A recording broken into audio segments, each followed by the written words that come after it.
Okay, I'm going to start a new part file, and this time I'm going to give you a little bit of help. I'm not going to do the whole thing, but a little bit of help to start thinking about how to model that last one, that revolved shape. So I'll bring it on the screen real quick so you can see it. So this is a cylindrical piece, right? So we're not going to use an extrusion.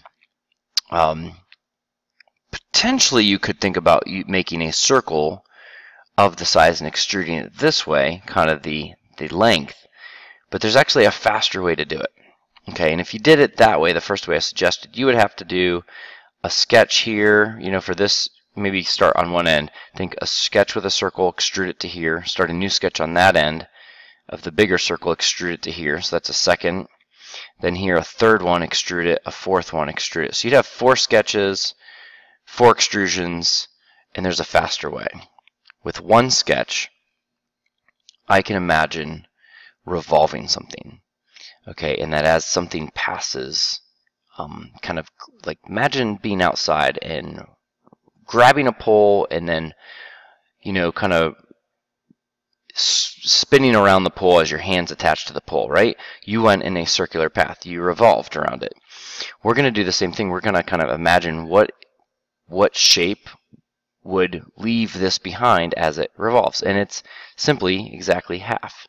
So I'm trying to draw with my mouse, you get the idea, but if you cut this in half and imagine the pole in the middle, okay, if you could take this and spin it around the middle as the pole, that edge, it would leave behind that whole shape. That would kind of be its path that it took. So that's what we're going to do.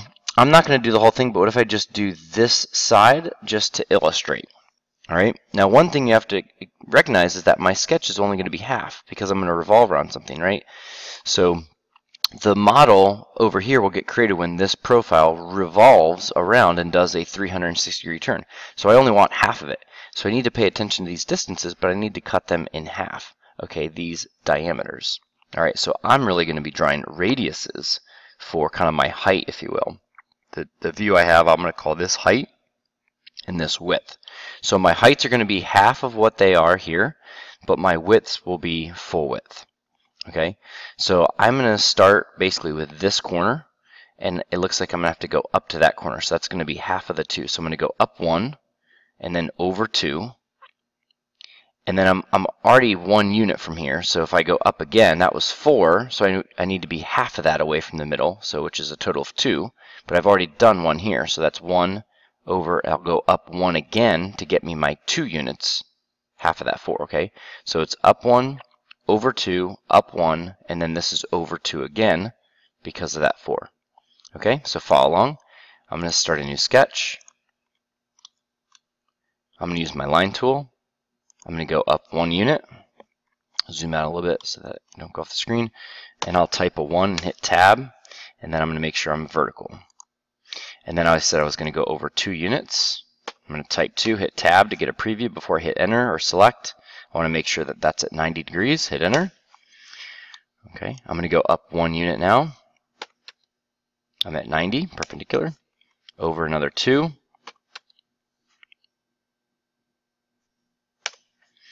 And I could keep going with that profile, but from now I'm going to go ahead and come straight down.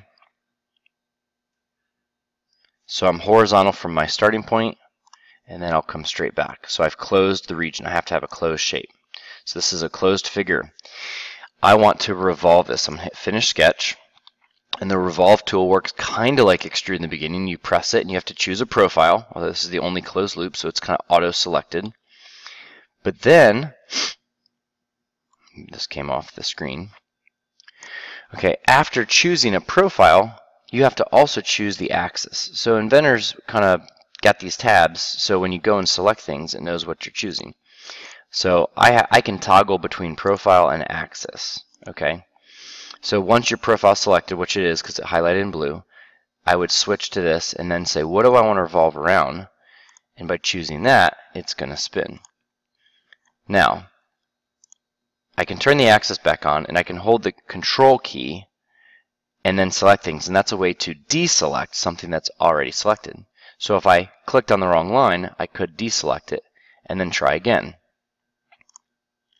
And you can see how taking that profile and revolving it, imagine where the quote-unquote pole is and where you're going to grab and spin around, that's going to change what you get. Okay, so the one that I actually wanted, I need to, once I've selected the axis and revolved, it kind of deselects that tool, so I had to reselect it. So I'm going to choose that and then choose this. That is actually half of, it's kind of that left half of that shape. So there you go, give that one a shot.